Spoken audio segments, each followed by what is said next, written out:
Bonjour à toutes et tous. Aujourd'hui, je suis ravi de vous retrouver avec à mes côtés David Graeber. David Graeber est anthropologue américain. Il enseigne à la London School of Economics et c'est la première fois hors-série que je reçois un anthropologue. Je suis ravi de le faire parce qu'il me semble que les anthropologues ont apporté énormément de choses aux pensées critiques. Je pense en premier lieu à Marshall Salins, qui a été votre directeur de thèse et qui a écrit un magnifique ouvrage sur la notion d'abondance, qui a déconstruit aussi l'idée de nature humaine en montrant que c'était ce qu'il appelle une illusion occidentale. Quand on regarde aussi d'autres anthropologues comme Pierre Clastres, par exemple, qui nous a montré qu'une organisation politique n'était pas nécessairement étatique, ou aujourd'hui un de vos collègues, on peut peut-être dire James C. Scott, qui s'intéresse beaucoup, lui, aux résistances des dominés, en montrant comment, derrière des formes de soumission apparentes, il peut y avoir, malgré tout, de la critique. Je pense que tous ces travaux, et y compris les vôtres dont on va parler aujourd'hui, sur des sujets aussi importants que la dette ou que le travail, montre à quel point cette discipline, l'anthropologie, a des choses à nous apprendre sur le monde et des choses à apporter à la critique. Alors, je vous ai présenté d'un point de vue académique, hein, vous êtes donc à la London School of Economics, vous êtes aussi, et je pense que c'est important de le dire d'emblée, un militant, un activiste qui a pris part au mouvement altermondialiste, au mouvement anarchiste, qui a été aussi très présent à Occupy Wall Street, on y reviendra. Pardon, un dernier point pour nos abonnés, je faisais la transition à l'anglais parce que cet entretien va donc avoir lieu en anglais, il sera sous-titré en français et je demande à celles et ceux qui nous regardent et qui seraient anglophones de l'indulgence vis-à-vis de mon accent. Okay. After having introduced you, well, thank you for that French, lovely introduction. I did understand it. Yeah. Okay, that's perfect. So we can do the interview in French, or Well, yeah. in English, perfect. You speak French, I'll speak English. Okay. So the first question will be personal, Okay. because I said that you are from the US, you Yes. grew up in New York, but you work In London, you live yeah. in London. Yeah. Why did you leave your country?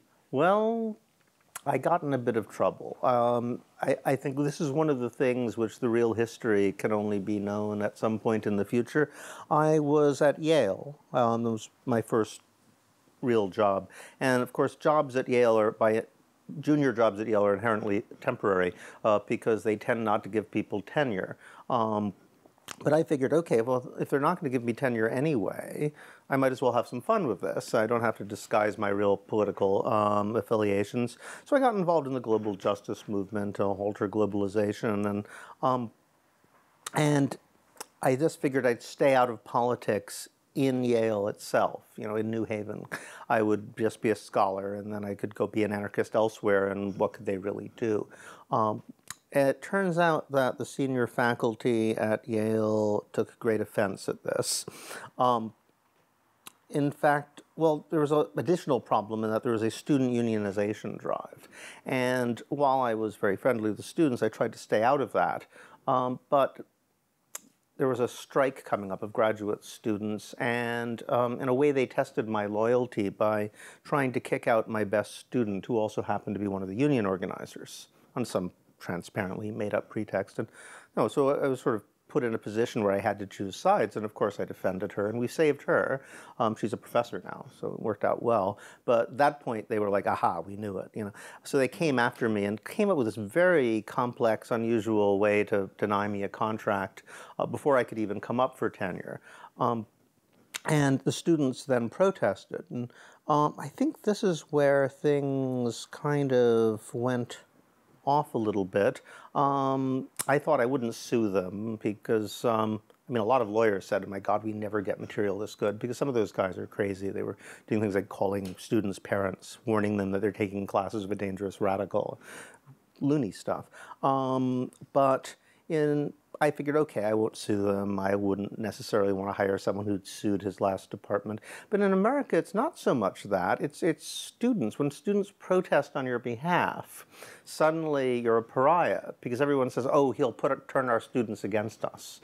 And so I found myself in this situation. I thought, okay, well, I got fired from Yale, but as an anarchist, you know, if I didn't get fired from Yale, maybe I should ask myself what I'm doing wrong. On the other hand, what I didn't expect was that no one else would hire me. Suddenly I had this period, I applied for 20, 30 jobs, and no one even looked at me. I was just eliminated first cut, you know. And before that, this had never happened, but only in America.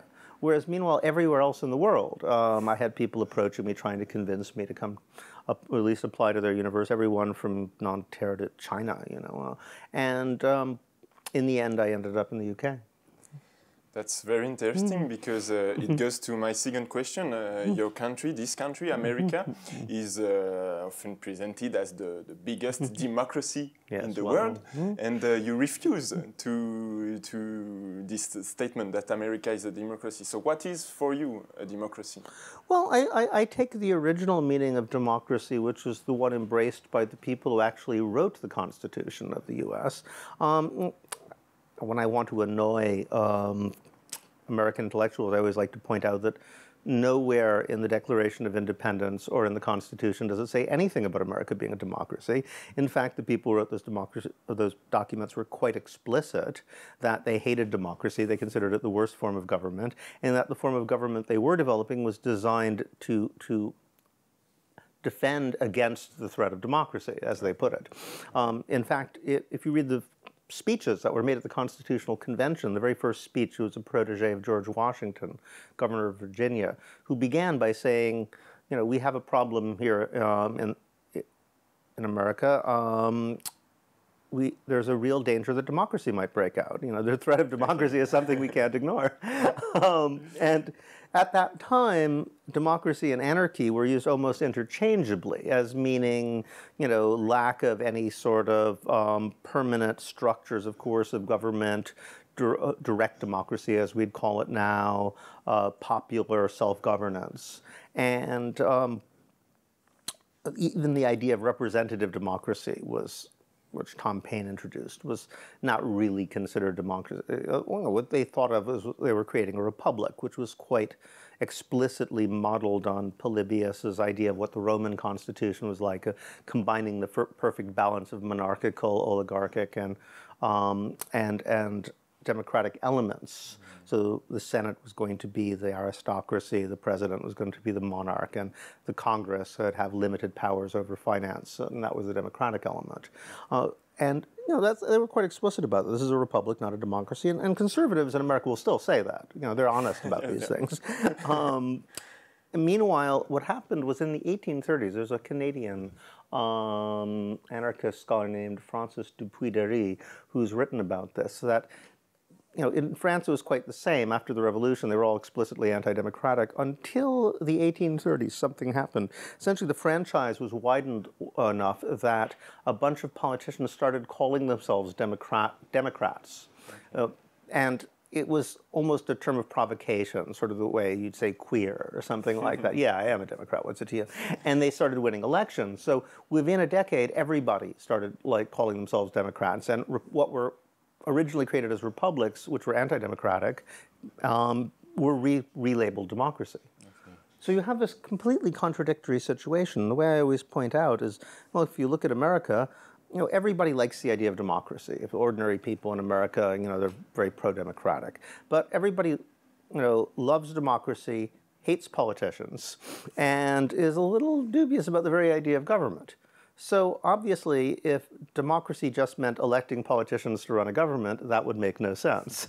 So there's some notion of democracy as self-governance there, even though people can't quite articulate what it would really mean.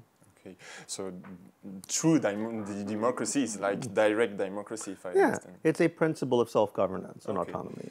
And in 2011, you participated to a worldly new movement, which was Occupy Wall Street. It was a movement against the global finance, but nowadays, like 6 years later, the finance still exists and Wall Street still exists. So some people say that Occupy Wall Street has been defeated or has failed. You agree with that? Or? No, they started saying Occupy Wall Street had failed about 2 weeks into it. It was this endless chorus of failure, failure, failure, From failure. the beginning, they said journalists were adamant, trying to set it up so that it didn't work. And I would occasionally point this out, that journalists had been essentially saying, oh, radicals should work within the political system and try to create incremental change. And for 30 years, they had been doing that, and everything kept getting worse and worse, but you never heard a journalist say, well, obviously that approach failed, now you should try something else, However, Occupy, if it didn't achieve immediate results, failure, obviously it's a failure. And it's especially ironic considering that, I think the way I see it, I think it has something to do with this sort of culture of immediate reaction. You expect to punch a button and something's going to happen. People don't understand that social movements take a long time, and the more ambitious the social transformation envisioned by that movement, the longer it's likely to take. I mean, it's not like feminism, managed to overthrow patriarchy in a month or two. And it sets something in motion which is going to take generations. The same, even something like abolitionism, it took a generation. So genuinely transformational movements always take a long time. So you have to start by changing the framework of analysis. And I think in that sense, Occupy was staggeringly successful. In fact, it did more in about 3 or 4 months than I can think of any other social movement doing. If you look at just what people were arguing about and discussing, right before Occupy, the entire debate was about balancing the budget. How much are we going to cut? How much are we going to privatize?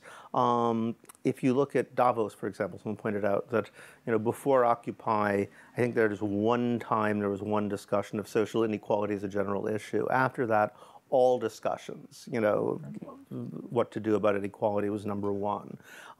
It's not clear if they have, in fact, done anything. But there's also a lag. And this is actually interesting. I remember in 2008, reading an article about global security coordination, that all the different intelligence agencies, police forces, and security systems were sort of trying to coordinate against what they expected to be the inevitable riots. And then they didn't really happen. They were kind of surprised. They said, well, maybe we just missed that bullet. And of course, 3 years later, suddenly everywhere in the world it did. And similarly, there was a lag 3 or 4 years between when the movements were suppressed, which they were quite violently suppressed. That story has not really been told. When those movements were suppressed and when they began to take explicit political form within the parliamentary structures, which again, people were thinking would happen right away, and then they thought maybe it's not going to happen at all. But it did. It took in this case, 4 or 5 years before it really did. But in all the same countries, it did.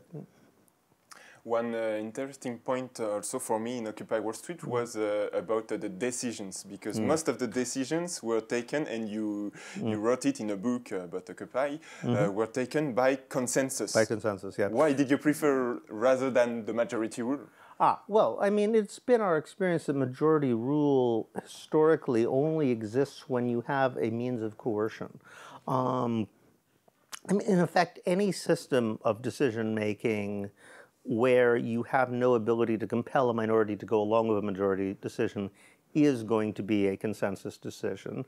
You can have a consensus to agree with whatever a majority decides, but it's usually not the best way to go about it in a non-coercive situation. Now, this comes out of the anarchist tradition, but it also comes out of feminism. It comes out of certain religious traditions, dissenting religious traditions like the Quakers.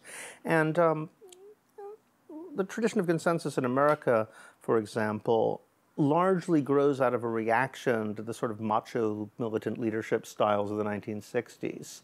And it was led especially by women, queers. There was a queer Quaker, actually, who sort of revealed the secrets of how to do consensus, which the Quakers had considered to be a religious sacrament that they didn't want to impose on others. But the history is very interesting, actually. And it was developed as a way of creating the kind of decision-making structure that could exist in a free society which didn't have systematic bureaucracies of coercion. And, it makes a lot of sense. If you look at history, where you have majority vote, it's usually where people are armed. Greek democracy was based on, Aristotle points this out, the franchise is extended to those people who have weapons. So if you have a cavalry, it's an aristocracy. If you have a hoplite system where you have this expensive armor, it's going to be an oligarchy. If it's light infantry or naval power, then it's going to be a democracy, because anybody can row. And but armed people, you have to take their opinions into account. And, if it's 60-40, you see this in Xenophon, when they're all trapped in Persia, and they say, okay, let's have a vote. Our commanders are dead. What are we going to do?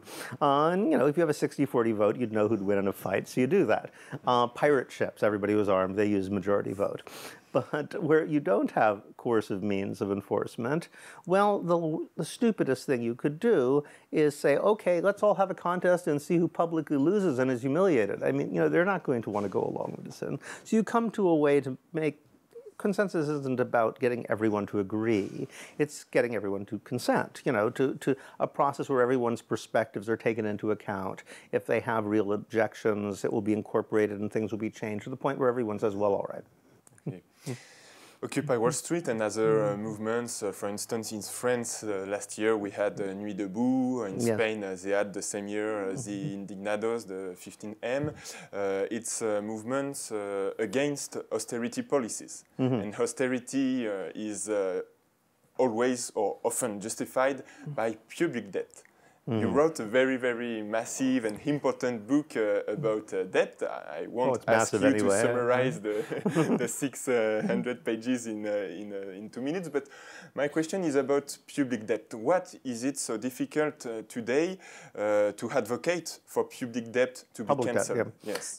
Well, it's an interesting thing because everyone treats the fact that there's government debt as a scandal, but at the same time, since the 1690s, really, you've had no government that is not based on deficit spending and on public debt. So there seems to be this strange paradox that, government shouldn't really do it, but every single one always does.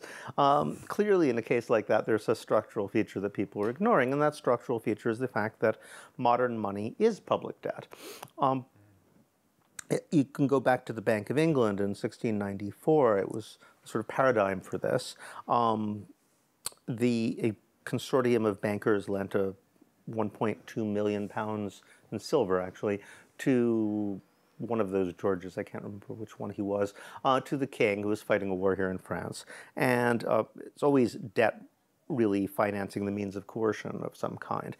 Anyway, he said, all right, in exchange for this, I'll give you a monopoly of the right to lend that £1.2 million, which I now owe you, to other people in the form of government banknotes, or in the form of they became the Bank of England, in form of banknotes. So those are IOUs. Modern money is government debt, which has been monetized. It was great for them because they're getting 8% interest from the king and another 8% interest from the people they lend it to. But if the king ever paid back the debt, there'd be no money. The entire system is based on the existence of circulating debt. And George Osborne, actually said. This just shows what a complete bullshit artist this guy was. Oh, we're going to pay back that debt too. He's going to go back to 1694 and wipe out the entire basis of the financial system. But in fact, there's a simple sort of what they call accounting identities. Since money is circulating debt, and most of it, of course, is created not by government spending, but by private loans by banks. But again, banks are given a monopoly of the right not to write IOUs. You can write an IOU, I can write an IOU, right? And if people trust us, you can give that IOU to someone else. So if you do that, you create money. But that money is useless for tax purposes, for legal purposes. So what government does is say that only IOUs issued by banks can be used to conduct any sort of legal business. Now, most money is that. So when I say accounting identities, what I mean is, it's got to be one or the other. If government debt goes down, then private debt goes up. Either that or the amount of money in circulation changes. If the amount of money is constant, one or the other has to be the case. So if the government does pay their debts, well, we're all going to go into debt.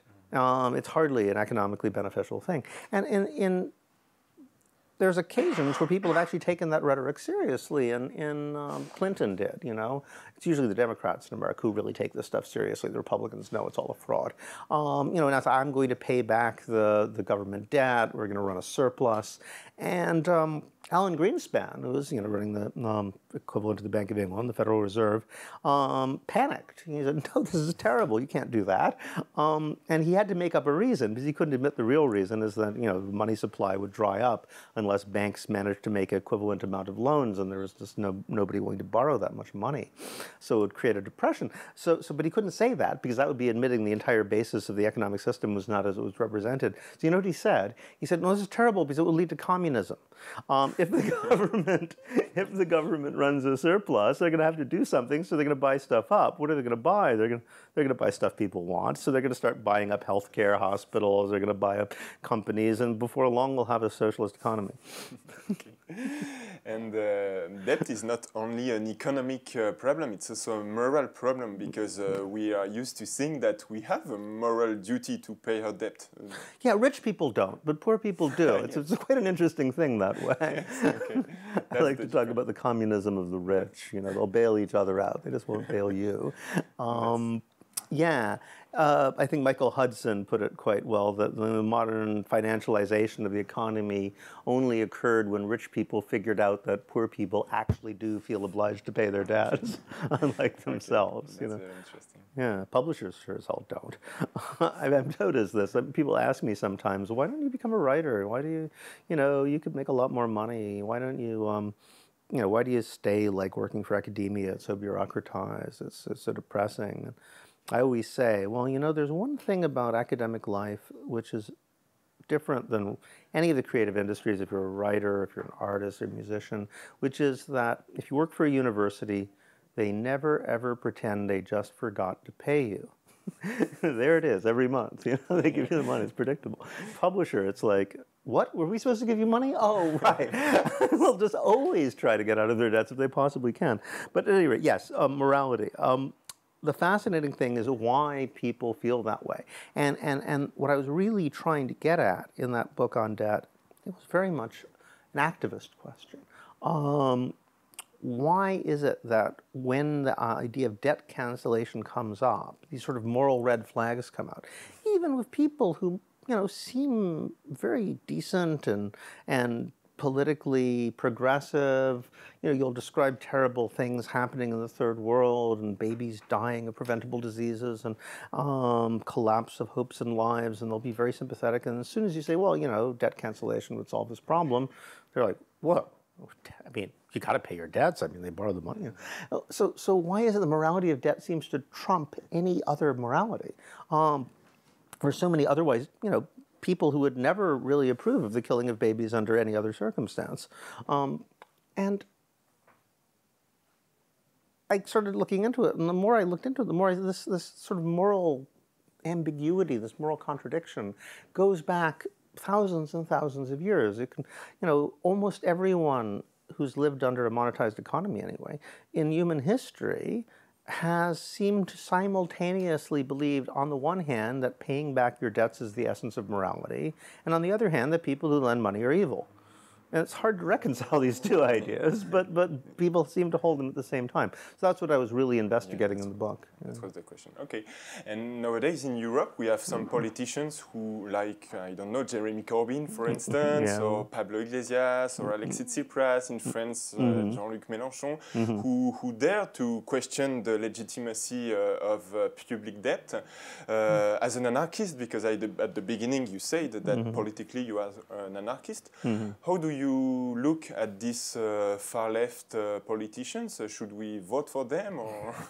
Well, you know, as an anarchist, I don't tell people what to do. So, you know. Would you vote for them?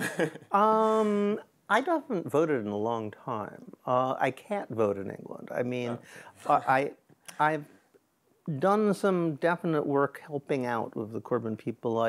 I'm particularly friends with John McDonnell, who's now the Shadow Chancellor. But this is because, in a way, we see eye to eye on a lot of things. I mean, we don't. It was kind of a new experience for me. in 2010, during the student movement kicked off with a direct action where we ended up basically smashing through the windows and occupying Tory headquarters. And Millbank.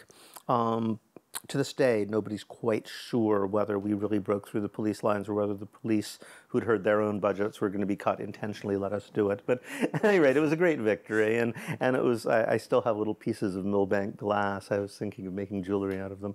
John McDonnell sort of came to. I was at Goldsmiths at the time. I wasn't at LSE then.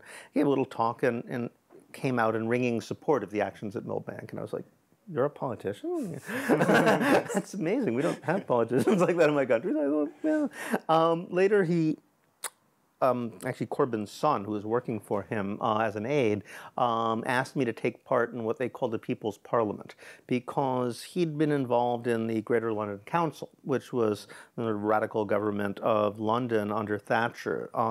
And so the one reason that Thatcher eventually got rid of London government was because they were doing all sorts of crazy things. They were doing things like opening up the fallout shelters as homeless shelters, and allowing sort of punks to wander around with the classified files and so forth. And but one thing they did was they set up a direct democracy system where anyone who got a certain number of signatures could have a debate on any topic they wanted in the public forums.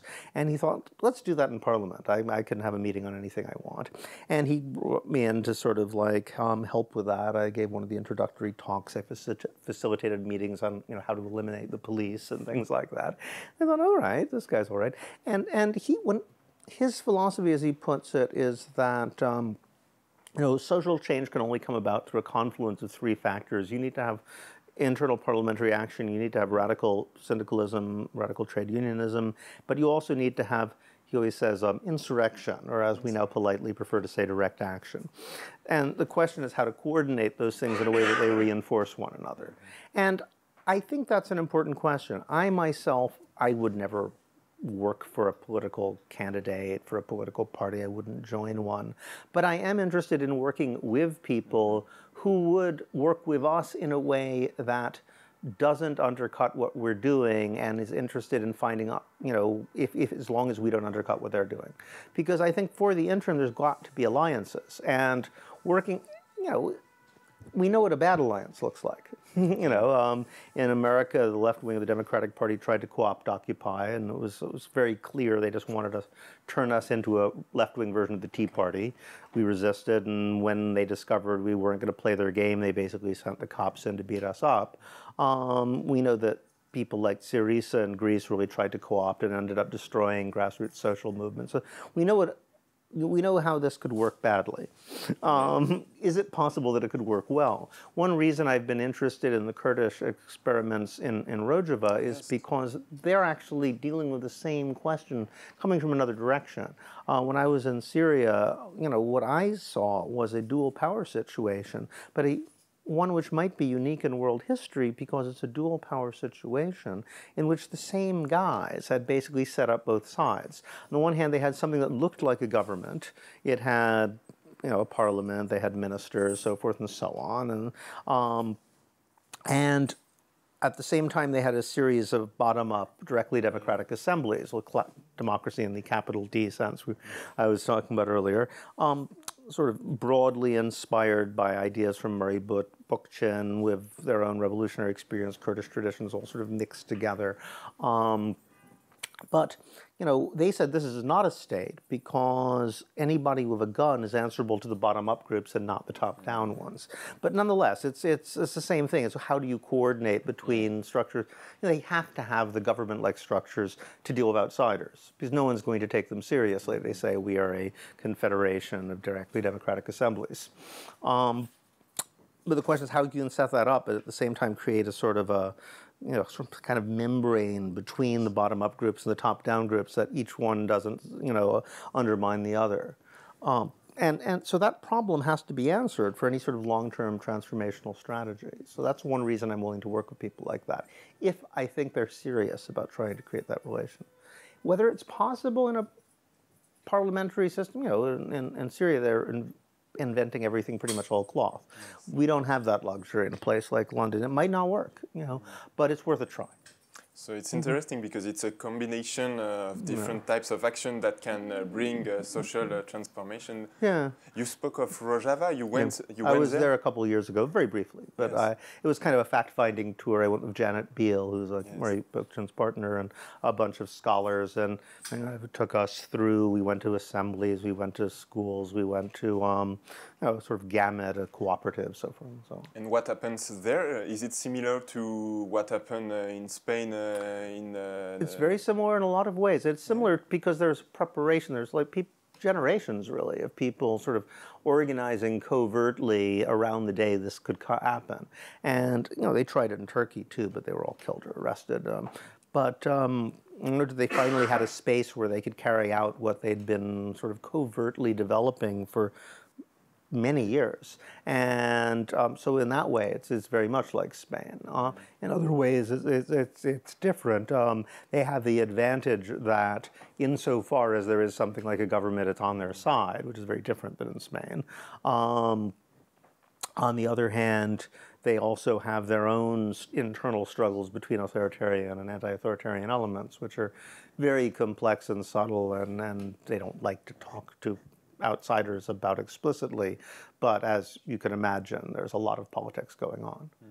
And I have a question about weapons, because when you are the Kurdish people in Rojava or the Zapatistas in Mexico, you are fighting against authoritarian or totalitarian forces, so it's legitimate to use weapons.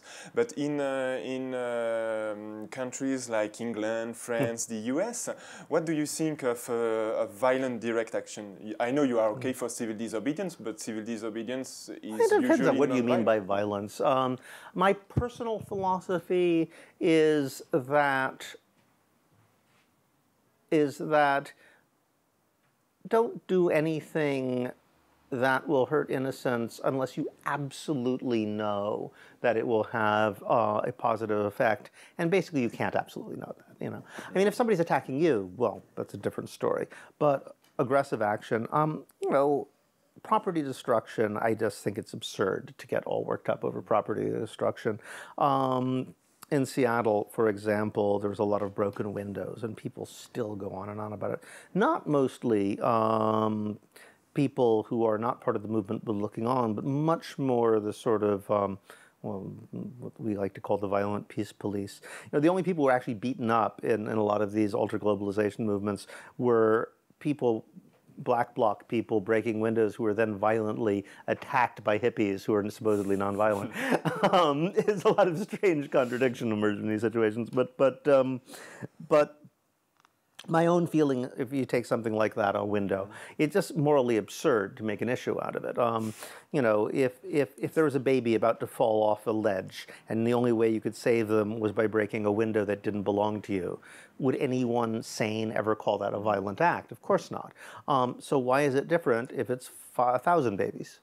Which is basically what it was in that case. I mean, there are people dying of structural adjustment, of the effects of austerity policies in the Global South, simply because people didn't know about it. And as soon as they did, that changed. So, I mean, we did save babies by breaking windows in that case. I don't think anybody in their right mind would call that violent. But the point is, you don't know it's going to work. And on the other hand, if it doesn't work, you broke some windows. So what? On the other hand, if you're blowing up a bomb and it didn't work, well, there's some guy with no legs, I mean, and so I think that your tactics should be attuned to the damage it's going to do in a world where you never can be quite certain what the political effect of an action is going to be. That's my personal ethos. Okay. Yeah. Okay. We spoke a lot of democracy. Let's go to its opposite, bureaucracy, because you also wrote a big book about bureaucracy. This word was very used in the 60s, in the 70s, but nowadays I don't really hear it. What do you mean by bureaucracy first? Okay, well, first of all, by bureaucracy, I'm talking about a sort of administrative order, ostensibly meritocratic, hierarchical, based in chains of command, impersonal. Well, most of the standard Weberian definitions of bureaucracy apply. But we should bear in mind that Weber was quite explicit that bureaucracy could exist equally in the public and private sector. Corporate capitalism is essentially bureaucratic capitalism, and this is what we've lost. We've come up with a rhetoric whereby governments are inherently bureaucratic and the private sector never is. So we have this strange topsy-turvy world where you can, walk into the Apple store and say, here, look, my screen is broken. And they say, yeah, your screen is broken. I say, well, can I have it fixed? And they said, no, you have to make an appointment for a week later for a guy to tell you your screen is broken. It's a classic bureaucratic runaround, Yeah, but you don't call it bureaucracy, That's interesting. Yeah. Why is it not? It's the same thing. So I actually did, I looked at Google Ngrams, which measures the percentage of a word as among all words used in books at different historical periods. And you could see exactly how bureaucracy goes up, up, up, up, up, until about 1973. It hits a peak, and then it starts going steadily downwards again.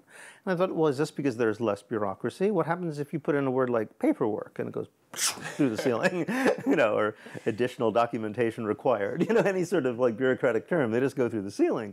So we have more and more bureaucracy, but we talk about it less and less, and this is the problem that I was looking at. And especially disturbing because this idea that bureaucracy is essentially means government, it comes out of the 60s, and what it is it's a right-wing bastardization of a left-wing countercultural discourse. In the 60s, everybody's complaining about government bureaucrats, union bureaucrats, a sort of stifling social democratic corporatist welfare state. And it was indeed very stifling. But that moment of rebellion and this idea that like social democracy, state socialism, fascism have a lot more in common than they want to acknowledge, which was a radical idea in the 60s, has now become the most reactionary idea possible. But people will still repeat it. If you listen to right-wing people talking about, Obama's healthcare reform, they'll say exactly that. It's both communism and fascism at the same time. And so that sort of 60s counterculture discourse has been taken up by the right. And people on the left are put in this horrible situation of having to defend democracy or feeling that they need to. And the forms of bureaucracy that exist nowadays are more and more incorporate market elements. So you have this sort of horrific, Clinton, Blair sort of neoliberal combination of the worst elements of bureaucracy and the market fused together into this sort of political package so unlovely that, nobody could really be for it, except for maybe a middle manager of some kind, a hospital administrator. Those guys like it, I guess. But everybody else hates it. But, everybody sort of feels obliged to defend this anyway, because the only alternative they can conceive is this right-wing anti-bureaucratic rhetoric. But the thing is that the right-wing anti-bureaucratic rhetoric is a complete lie. And this is what I was trying to document in the book. I came up with a term, the iron law of liberalism. I don't come up with any clever phrases. I realize this is why I'm not quoted as much as I should be. So I said, okay, I'm going to make up some phrases now. The iron law of liberalism. What is it? It says that any market reform which is adopted ostensibly to reduce red tape and paperwork and to unleash market forces instead, will in fact have the effect of creating more regulations, more paperwork, and more bureaucrats than existed before. And I think this can be empirically tested and discovered to be true. The most striking figures I found had to do with Russia. After the fall of the Soviet Union, in the 10 years from, I think it was 1992 to 2003, 11 years, the total number of civil servants went up by 25%. It went up from 1 million to 1,025,000. That's amazing, considering the economy itself shrank considerably during that period. Yet they had more civil servants, and not despite the fact that with the privatization, they also had private bureaucrats. So, probably the total number of bureaucrats doubled after the fall of the Soviet Union. That's what Jeffrey Sachs actually managed to achieve. There's a reason he's so upset now. I think that's always the case. I think that market reforms have created more and more bureaucrats and more paperwork. So we live in a world which is completely unprecedented, where, it's impossible to actually measure how many hours of our lives are spent filling out forms. I don't know how they came up with this, but someone determined that the average American spends 6 months of their lives waiting for the light to change. I wonder how much they spend waiting for things to download. Another one, but similarly, filling out forms, I'm sure it must be at least that much. You know, we spend more time doing paperwork than anybody, any population that's ever existed. Yet we don't think about it as bureaucracy anymore because it's sort of the water in which we swim. We can't imagine the world would be different. And, you know, application forms. I had a friend whose daughter was talented, piano, clarinet. She was a musician, and you know, she was 12 years old. To get her into a music school required a 40-page application form. It's a 2-week process. I mean, what the hell is going on? This never used to be the case. Yeah. So liberalism is not deregulation; it creates exactly bureaucracy. Well, what they say deregulation. Deregulation is the most deceptive. It's a dishonest term. Yeah. I mean, in America, deregulation of the airlines means going from a sort of controlled competition between a small series of oligopolies to sort of lots and lots of small firms competing, whereas same thing with the phones or communications. But on the other hand, when it's banking, it's the other way around. There used to be lots of little banks, and now there's a control. Either way, it's called deregulation. It can mean anything. I mean, basically, it means changing the regulatory structure in a way I like. But if you get to call it deregulation first, then you win. Okay. So liberalism creates bureaucracy. It also creates second things which you call bullshit jobs. Ah, yes. Can you explain us what is bullshit jobs? Because you say that it has took a very, very large place in modern economy. Yeah, I didn't know how large, to be honest. This is a little bit of a journey of discovery for me. I wrote a piece 2013. I had a friend who was setting up a new radical magazine called Strike. And it was a spin-off from the International Times, which is a very old countercultural magazine, still exists on the web. Anyway, he decided to create a print version, and it was called Strike Magazine, and he solicited something from me. And at the time, I was kind of...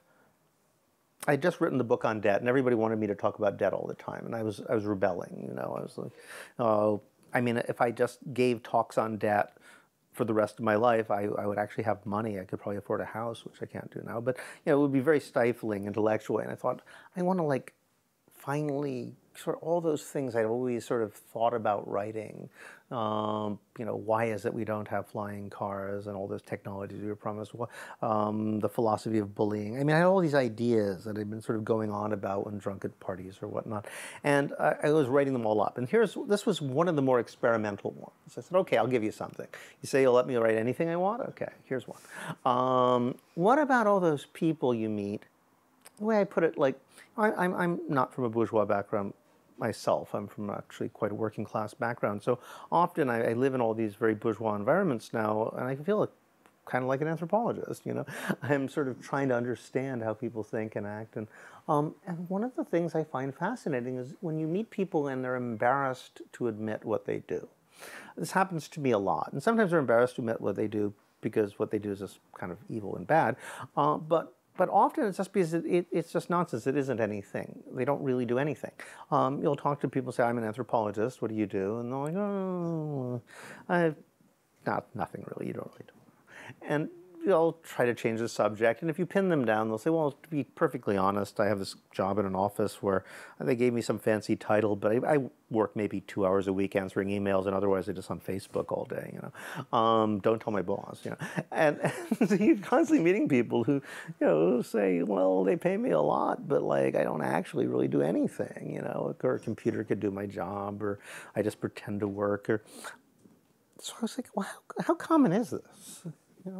I mean, what percentage of people in offices are really not doing anything and they just don't want you to know? So I wrote this little piece. Let's imagine it's a lot of them. And at the time, I was thinking maybe 25%.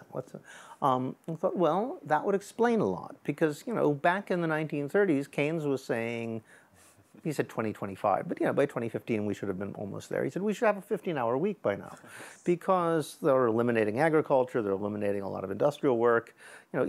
If you keep the job balance, more or less what it was in the 30s, well, we should have less than half the work.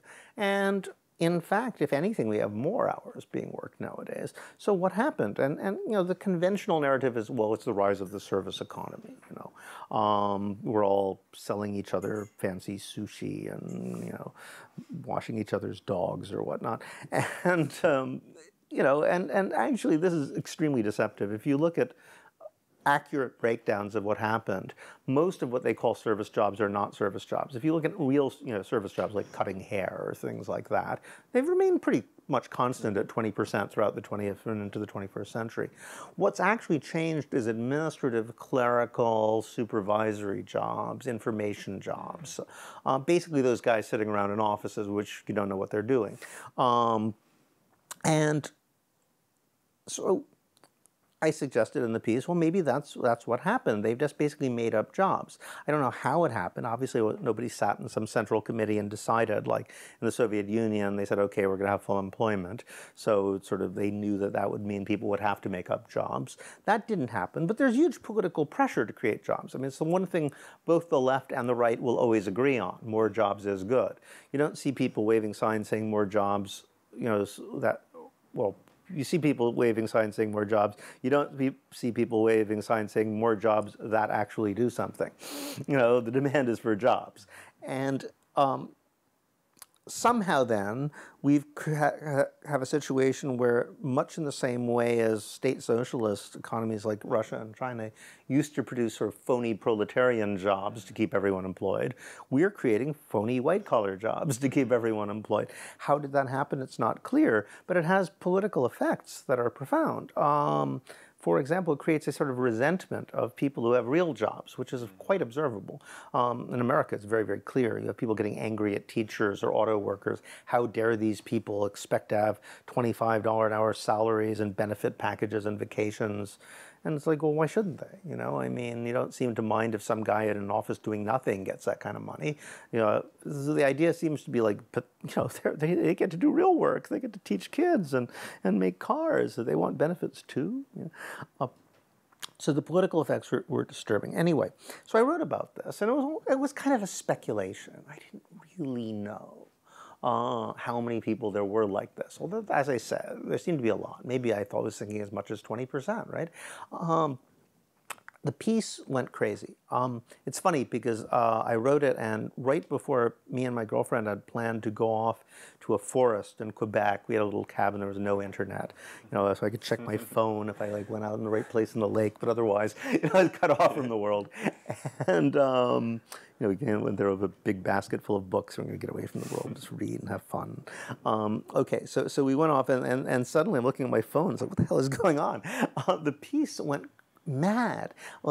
Within 2 weeks, it had been translated into 13, 14 different languages. I was getting all these messages from people like, hi, I work in the financial services industry. I got this across my desk 8 different times today. We've been disseminating it. And it's like, I guess you're really not doing much if you can get this across your desk 8 times a day. But it clearly struck a chord. And a year later, the Strike magazine people pulled this kind of stunt where they, the day everybody's coming back from Christmas vacation, they put up quotes from the article, they replaced advertisements with them and put them up in the Tube in London. And that created a little media storm. And that led to a poll.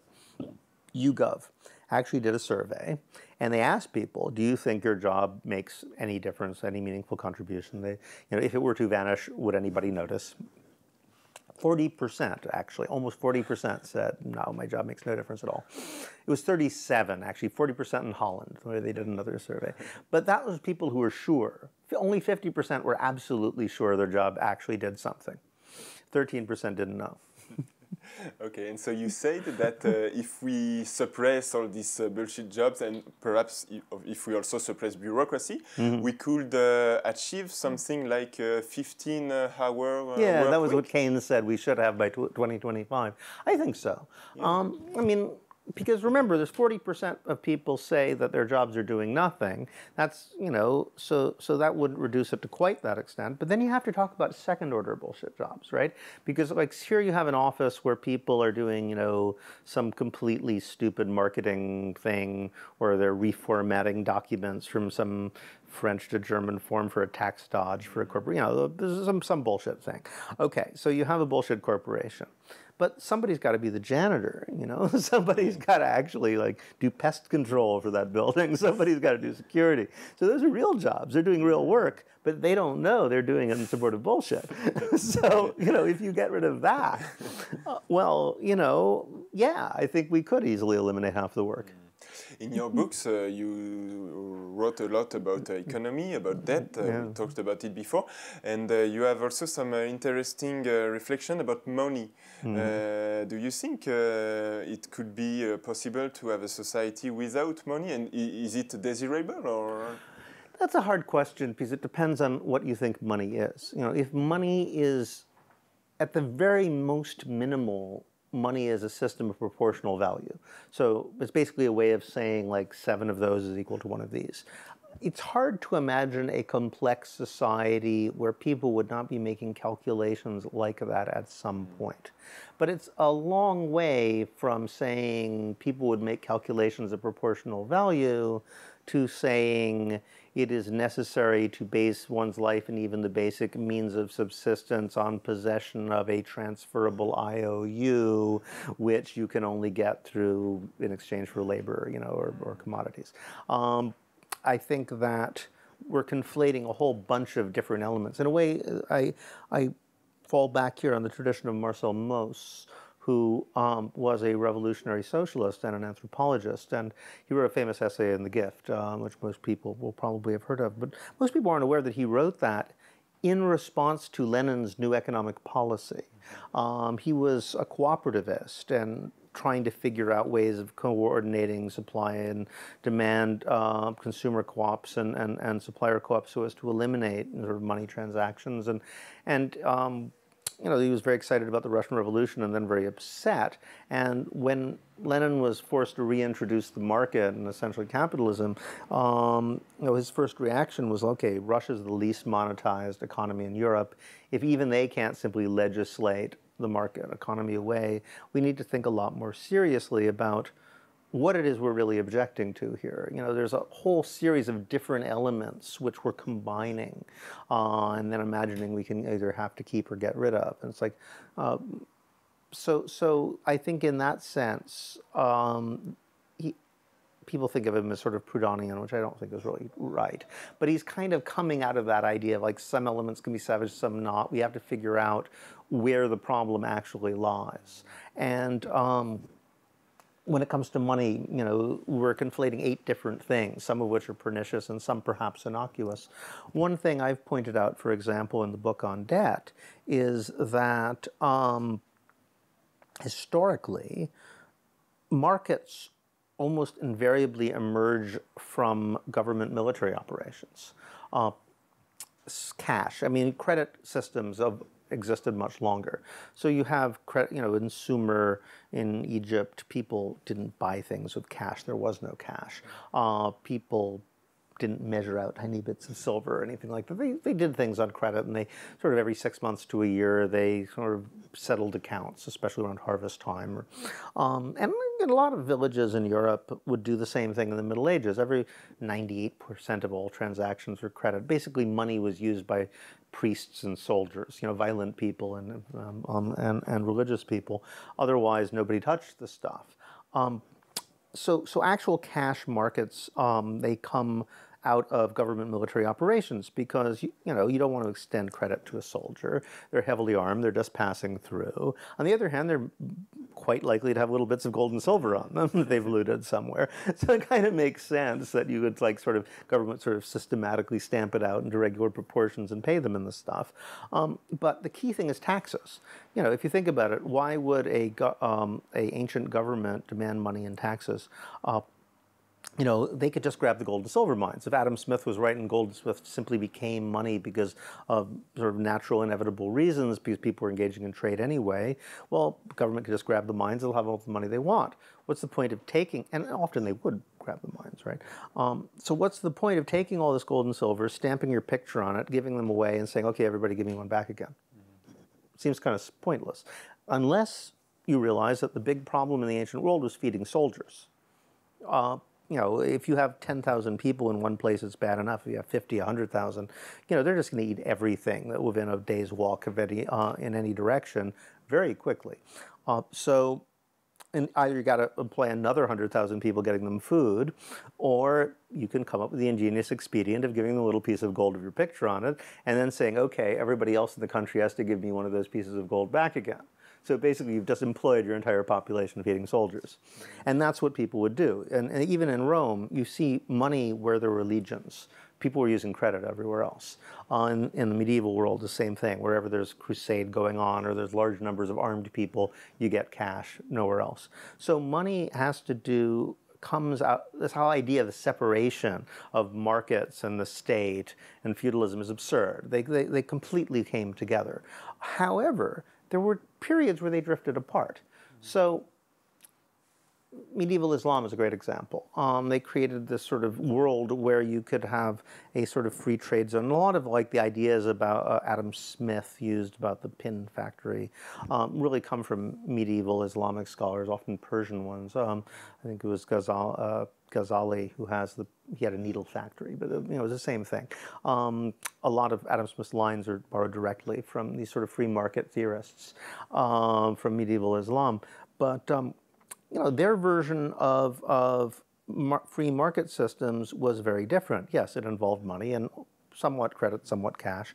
But if you don't have a government that can enforce debts, it's got to work totally differently. So, for example, lending money at interest was illegal in medieval Islam. So, any basis for a credit system, had to be very different. In fact, they tended to have profit sharing rather than lending as a means of financing things. So they had complex forms of partnership involving sharing out of profits. And everything was based on trust if you don't have means of enforcement. So the moment you take a market, even if it comes out of a structure of violence, like war-making states, and have it become the basis for peaceful commerce, it actually changes. This is why anarcho-capitalists are ridiculous. They assume that we're going to maintain these kind of these social relations which have historically been based exclusively on coercion in a system where coercion has been eliminated. In fact, even if money exists, people will start behaving totally differently about it if they don't have the means to violently force people to do things they haven't agreed to do.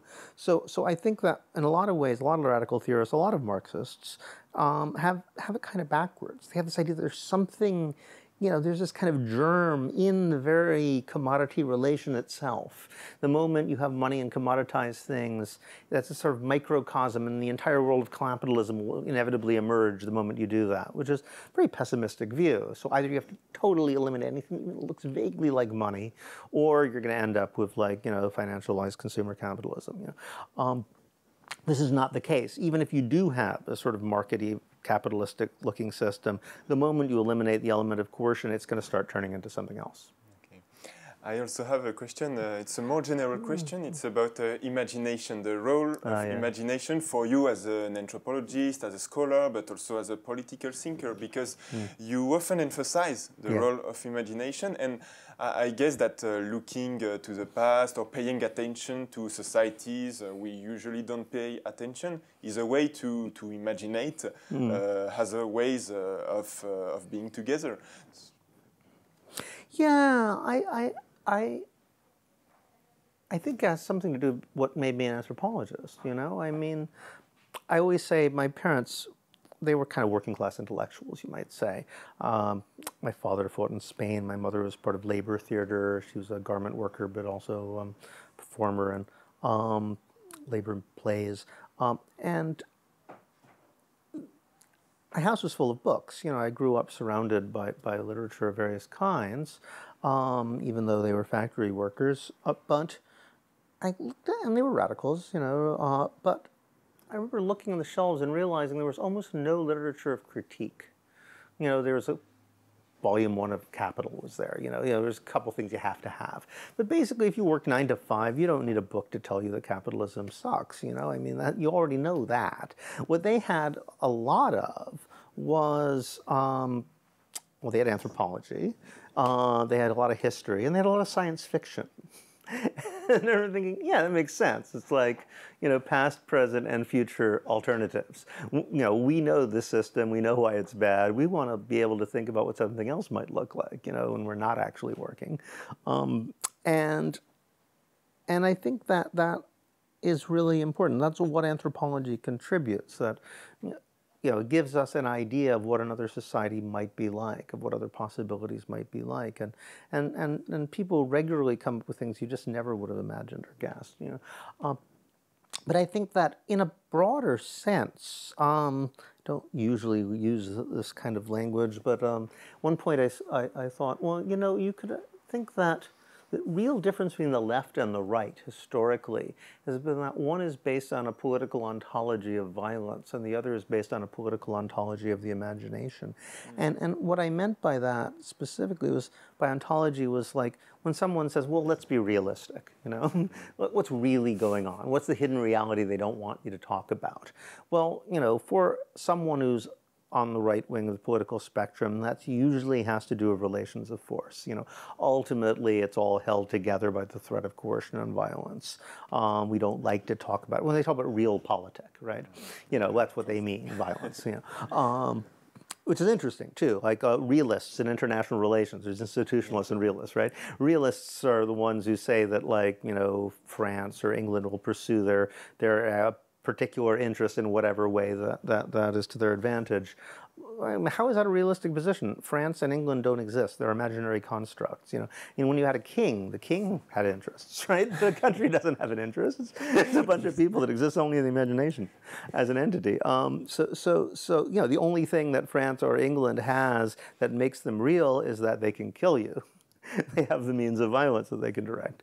All right, so realism in that right-wing sense is a recognition of the realities of violence. So what is the left-wing reality that we're not supposed to talk about, but which, when they say, oh, let's be realistic, it has to do with production, imagination, creation.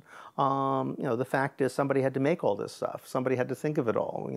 Everything you see in this room, there's somebody who sat around saying, what might these people be, and what might they need, and how could we, all those acts of imagination that go into creating that TV or that camera or that sign or that wire, gets wiped out by the history of commodity relations. And so we're surrounded by objects that sort of embody intentionality and imagination of people that we don't know who they were, exactly who they were thinking. That's like how you end up in a world of commodity fetishism, as Marx said. But it's ultimately about imagination. It's actually interesting that way, because whenever I try to talk about Marx to undergraduates, I told the story of Margaret Mead.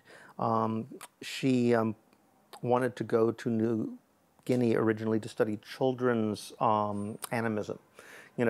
How is it that, how children are always saying, oh, I don't want to offend this coat by wearing that coat. And, I try to divide it up, or they want to be fair to objects. They treat all objects as if they had personalities and feelings and thoughts. And thought, well, maybe there's a continuum between childhood animism, we lose ours, and they keep theirs, and it becomes a religion. So he shows up in New Guinea and discovered that kids in New Guinea don't do that. They don't actually act like, it's only European and American kids who sort of animate everything. And why is that? Well, why do they treat things as if they embody intentions? And it's because they do. They live in a world where, how many things around us were not made by somebody? Like, there's some trees out there. Whereas if you live in New Guinea, you're surrounded by things that just grew and had nothing to do with you. And so we live in this sort of fetishized world where imagination is like sort of impinging on us on all sides, yet we disavow it. So in a way, it's the kind of essence of radical thought. Whenever I think of it, you're familiar with John Holloway. He's sort of like the poet of Marxism. I love the way he is sort of dreamy, beautiful version of sort of basic radical thought. And he has a book called Crack Capitalism. That wasn't originally going to be the title. I think it's a terrible title, personally. The original title of that book was going to be Stop Making Capitalism, which I thought was brilliant. because when he first presented it, he said, well, you know, we treat capitalism as if it's this thing imposed on us, but it's simply our own actions coming back at us. I mean, capitalism exists because every morning we wake up and we create capitalism. If one morning we woke up and didn't create capitalism, we'd have something else. So that's sort of the radical question, you know, why is that so hard to do? And that's a question of imagination. Like what would it take to just wake up one morning and make something else? Yes, that's a very cool idea. We are going to the end of the interview. I have two last questions about two people who don't share many things in common. The first one is Michel Foucault and the other one is Donald Trump. Okay. So first with Michel Foucault, because I was very interested by the critique you do to Michel Foucault, and specifically to his idea that the social order mainly relies on knowledge. You say no, it's more on violence. Can you elaborate a little on this? Well, you know, Foucault is a very interesting character, and he kept changing his mind about a lot of key things. So it's hard to talk about Foucault as a single entity. You know, he goes from being an almost Durkheimian to being an arch structuralist to being a Nietzschean to his sort of later phase, ethical phase, which I think is quite promising of other things, and sadly cut off, I think, pointed in very different directions. So I don't reject the works of Foucault so much as I really am annoyed by the way American academics have sort of made this religion out of Foucault. There's a worship of Foucault that I'd like to think Foucault himself would have been quite disturbed by. But what happened in American academia, well, American academia is sort of a training ground for American bureaucracy. America has long been a very bureaucratic society. You know, bureaucratic capitalism, corporate capitalism really emerges out of Germany and America. In many ways, America is more a German country than an English one, despite the accident of their speaking English. The American university system is explicitly based on the German one and not on the British. And so for a long time, Max Weber was the sort of god of social sciences in America. And that makes sense for a place which is both a training ground for bureaucrats and for social scientists who are critical of that system, but not that much, you know. So Weber gives you the grounds to be sort of like almost sentimentally opposed to the extremes of the sort of rationalized life, but at the same time gives you grounds for saying there's not really much you can do about it. That Weberian hegemony was very much challenged in the 60s on American campuses, and people like Talcott Parsons, who was the sort of impresario of Weberianism at the time, was completely delegitimated and became the sort of whipping boy for everything people hated in the status quo. And for a while, people played around with various forms of Marxism, semiotics, and French theory, but eventually they came around to Foucault and fixed on him sort of as the new Weber. And it strikes me in America, Foucault has the same function. I almost talk about vulgar Foucauldianism in the same way as they used to talk about vulgar Marxism. That, you know, one could even say that Max Weber and Michel Foucault were the only two intelligent people of the 20th century who studied bureaucracy and came to the conclusion that bureaucracy should be seen as basically effective. Weber saw it as so effective that it would gradually displace everything else, and Foucault seemed to think it shaped reality itself. You know, the bureaucratic means like established our very definition of truth, really there's almost nothing outside bureaucratic procedures for Foucault. Now, this played a very strong role in reconstituting something like the old type of Weberian authority in American campuses, because Foucault had the same role. He was the anti-Marx. You know, you could say, well, Marx is simplifying everything by turning it into economics and power over versus a lack of power. It's really something that flows throughout the system, and it's multifarious and unavoidable in many ways. And it was the same basic idea as, at least the way Foucault was interpreted, as what Weber had done before. So it's an answer to the Marxists, and at the same time it provides people who are being trained to be part of the bureaucratic system to have a certain ironic detachment from it, but at the same time a sort of fatalistic acceptance at the same time. So it's that Foucault that I really object to, as opposed to any particular theory, some of which I think are brilliant and some of which I think are absurd. Now, so that vulgar Foucauldianism has been very pernicious because, you know, campuses were the center of radical organizing in the late 60s and early 70s, and gradually they became turned into sort of breeding grounds for the reproduction of this kind of what the right wing calls the liberal elite, which is something that does exist, where, you know, children of a certain class were allowed to monopolize those positions where one could be paid to pursue values other than the economic. And Foucault became the sort of perfect theorist, the idea of power and knowledge, that all forms of knowledge are forms of power, were people facing this problem where essentially they were more and more writing positions papers for social movements that no longer existed. So the social movements on campus dissolved away, but people still continued to act as if they were speaking to them.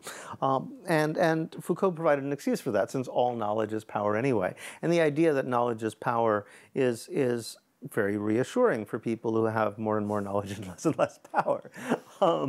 At the same time, you have a return of just pure violence as a governing principle, which is just almost totally ignored on campuses at the same time as this happens. In American society in the 80s and the 90s, when Foucault becomes hegemonic, you know, you suddenly have security guards all over the place and actual people with guns and sticks. And, you know, in the 60s, like if students occupied a building, they wouldn't bring in the police. Now they bring in SWAT teams. You know, I mean, the pure coercion becomes more and more explicit, and, you know, people are beaten up and arrested for like crossing the street wrong, you know, on campus.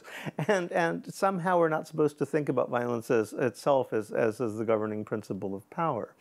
The example I always give is of the library. You know, worked in academic libraries.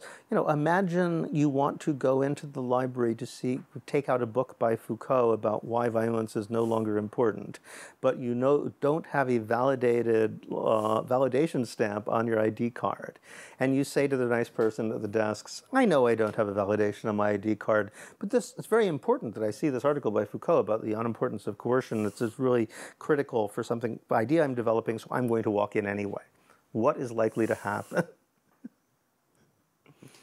Go up. Yeah, well, somebody with a big stick is going to arrive and threaten to hit you. And in fact, there have been examples of this. Since I wrote that, people have been sending me articles about students getting tasered and tied up and being arrested, and, you know, variously beaten up in libraries for behaving like that. Okay, and that's a good transition to Donald Trump. You gave an interview recently saying that you analyze his election as in the old tradition of corporatism.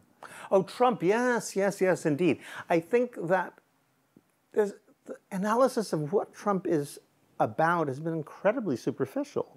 I mean, I think it's because the sort of liberal classes are just so flabbergasted and confused that they can just throw invective, you know?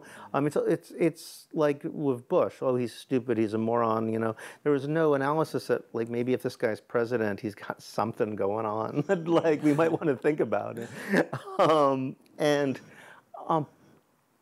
In the case of Trump, I think that the obvious thing to say is, all right, he's a real estate guy. He's a construction and a real estate guy. That's what he is.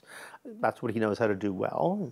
I mean, his address of most social problems seems to involve construction and real estate. You know, let's build a wall, you know, that sort of thing. All right, so he's a construction real estate guy. Historically, I read an article back in the 90s about who funds different political factions in America. And they made the very interesting point that left-wing Democrats, back then there were people like Harkin, you know, sort of classic New Deal people, you know, they get some money from Hollywood and the kind of sources you'd think they'd get. But insofar as there's elements of the capitalist class that will fund a left-wing politician, it's mostly real estate. And yeah, it seems weird at first, but then you think about it, it makes a lot of sense, because as they point out, these are guys who can't really export their product. They have an interest in general prosperity. They want people to be able to afford a house. So redistributive politics, will actually, a lot of that money redistributed will go back to them again. That makes perfect sense. So something obviously changed over the years, and I think what happened under Clinton was a kind of alliance between real estate and the financial system, whereby they said, well, we'll just lend the money for mortgages, we'll create the money. Various scams ensued, and basically in 2008 the whole thing blew up, and it was all about real estate. It was all about Countrywide and subprime mortgages and so forth and so on, sort of extending loans to people who couldn't otherwise afford a house. So in 2008 that pact broke, and you could see Trump's campaign as definitively representing the divorce between real estate and finance. Okay. And he was running against Hillary Clinton, who, as he continually pointed out, was essentially a creature of finance, who gives $1 million talks to Goldman Sachs, who's like contributions, gets far more contributions from financial corporations than the Republicans ever did. I mean, the finance is one of the only branches of the capitalist class that funds everybody, but they fund the Democrats a little bit more. Those are their people.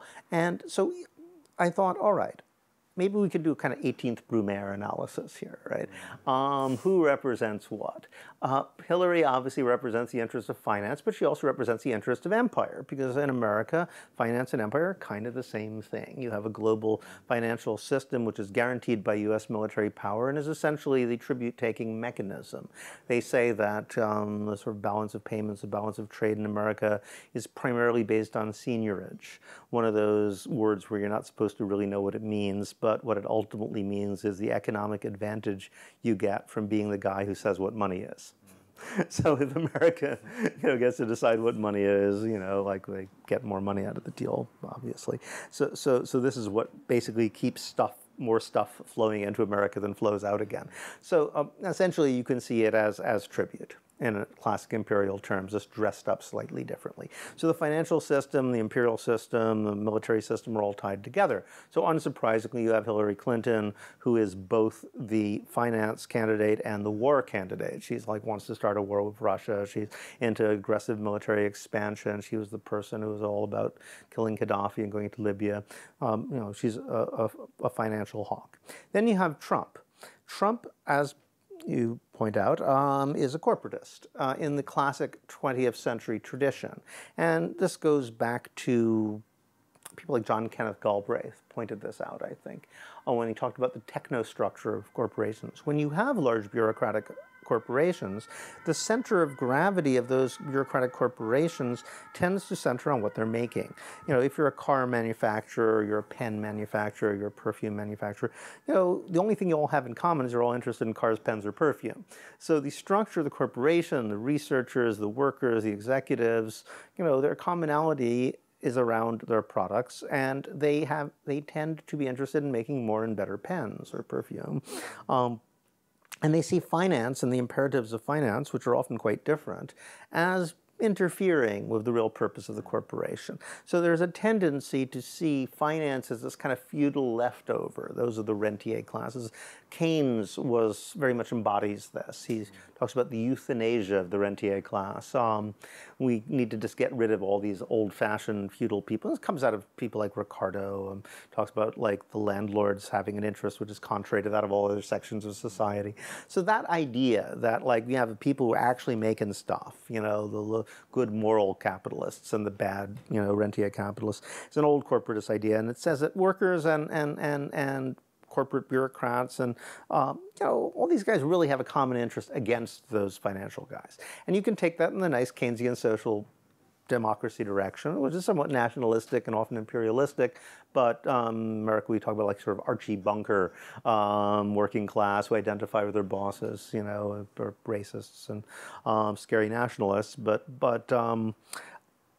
you can take it in the fascist direction and say that the financiers are all Jews and you want to kill them. But you know, it has disturbing elements, but it's also a traditional basis of social democracy. Put workers on the board, that sort of thing. Now, Trump obviously represents the right-wing version of that, but that's essentially what he's doing. He is, as I say, not only is he real estate, he's in construction, and he teams up with Peter Thiel, who's one of the big powers behind the throne, founder of PayPal, who is a sort of voice for those elements in the Silicon Valley class of capitalists who want to move back into high-tech production. Something we have in common, we've talked about together, is that we kind of want to think about what will actually get us back to the world of, you know, rocket ships and teleportation, all that stuff we thought we were going to have by now, immortality drugs. He's particularly into that. All right, so you have people like Peter Thiel who want to go back into high-tech industry. You have the construction real estate guy. They form an alliance on sort of corporatist grounds, and they make an appeal to the working class. And they say, look, ultimately, on nationalist grounds, we have more in common with each other than we do with those cosmopolitan elite financiers like Hillary Clinton likes, you know. And so he, owing to the peculiar nature of America as an imperial power, therefore, the fascist, and he basically is a fascist, he's running a fascist version of corporatist grounds, the fascist is also the peace candidate. He's saying, well, let's not go into all these wars. You know? And, you know, it's plausible that if anybody is going to start disassembling the American empire, dismantling it, well, it's got to be a right-wing populist. You know, a left-winger would never be allowed to get any, you know, they have to prove their macho credentials by invading somebody. You know. At best, they can be like Obama and say, well, I'm not going to start wars, I don't really have to. But there's no question of dismantling the system as a whole. Only someone like Trump could do that. Now, to me, there's a lot of indications that he was actually serious. I mean, that's the question, was this just a stunt?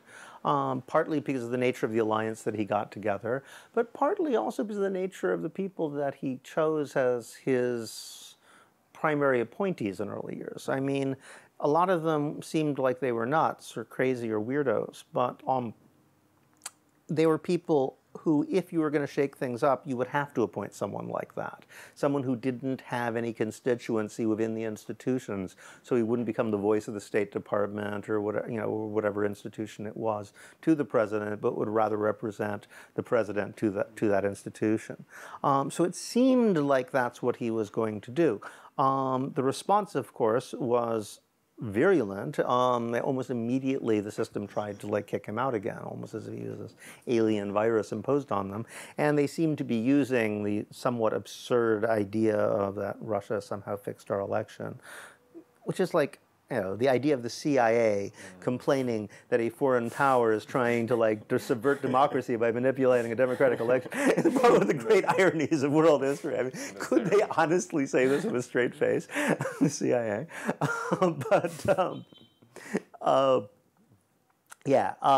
So it seems like the battle is over that. You know, the national security state imperial structure is kicking back at the even slight potential that he might have been serious about what he was proposing. Okay, thanks for this very complete analysis, and thanks for the interview. We were very happy to be with you, and I hope we will really pleasurable. read you again. Thanks. Thank you, David Graeber.